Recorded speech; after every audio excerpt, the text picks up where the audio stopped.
Margaret Thatcher said at the Scottish Conservative Conference in 1988, "I'm sometimes told that the Scots don't like Thatcherism." Well, I find that hard to believe, because the Scots invented Thatcherism long before I was thought of.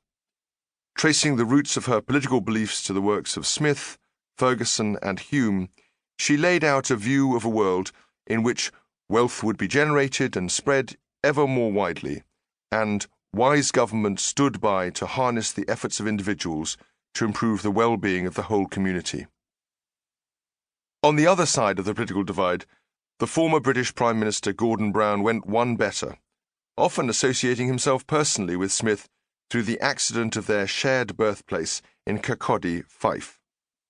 As Chancellor of the Exchequer, he invited Alan Greenspan, then the chairman of the US Federal Reserve and later one of his economic advisers, to give the Adam Smith Lecture in Kirkcaldy in 2005, and was rewarded when Greenspan pondered in his speech to what extent the Chancellor's renowned economic and financial skills are the result of exposure to the subliminal, intellect-enhancing emanations of this area. In giving the Hugo Young Memorial Lecture later that year, Brown declared that, coming from Kirkcaldy as Adam Smith did, I have come to understand that his wealth of nations was underpinned by his theory of moral sentiments, his invisible hand dependent upon the existence of a helping hand. As such examples illustrate, Smith is so intellectually fertile, so multifaceted, and so quotable that he offers constant temptations to overinterpretation or outright misappropriation. Indeed, if context is stretched to breaking point, he can be read as anticipating an astonishing range of contemporary events. One such is the rise of celebrity politics, from the interaction of modern technology with the human disposition to admire the rich and the powerful, and the human capacity for mutual sympathy, both ideas which Smith discusses in the theory of moral sentiments. Another is the logic or otherwise of Britain's departure from the European Union. After all, Smith argued in relation to the American colonies that Britain faced a clear choice, either to separate entirely from them or to form an imperial union, in which case sovereignty, and in due course the seat of government itself, would end up slowly being transferred to America. And so forth and so on. The result has been to create a caricature known as Adam Smith, around whom there is now a vast mythology. These myths tell us little or nothing about Smith himself, but quite a lot about our own changing concerns. And we can see the same patterns in longer-run interpretations. Thus, the effect of seeing Smith through 19th and 20th century preoccupations with free trade, and through the recent growth of economics itself as a professional and specifically mathematical discipline, has been to highlight the economic Smith, the Smith of the wealth of nations.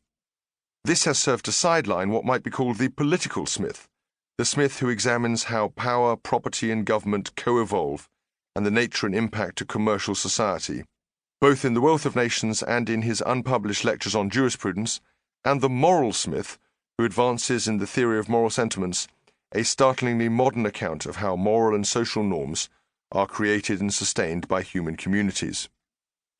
Part of the point of this book has been to recover these and still other sides to Smith and integrate them into a fuller picture. That is, to give an introduction not merely to Smith's economics, but to his vastly wider intellectual project. The fad for selective interpretation has even, perhaps especially, included economists themselves. In the words of the Chicago School economist Jacob Viner on The Wealth of Nations, traces of every conceivable sort of doctrine are to be found in that most Catholic book, and an economist must have peculiar theories indeed who cannot quote from The Wealth of Nations to support his special purposes. So it has proven. One example of this tendency will suffice, and from Viner's most famous student, no less.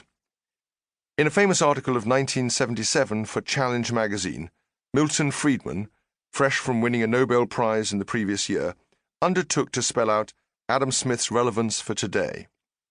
For Friedman, Smith was a radical and revolutionary in his own time, just as Friedman was in his. Smith was a man who believed his own society was overgoverned, and accordingly set himself against state interventions, just as Friedman did in his own time.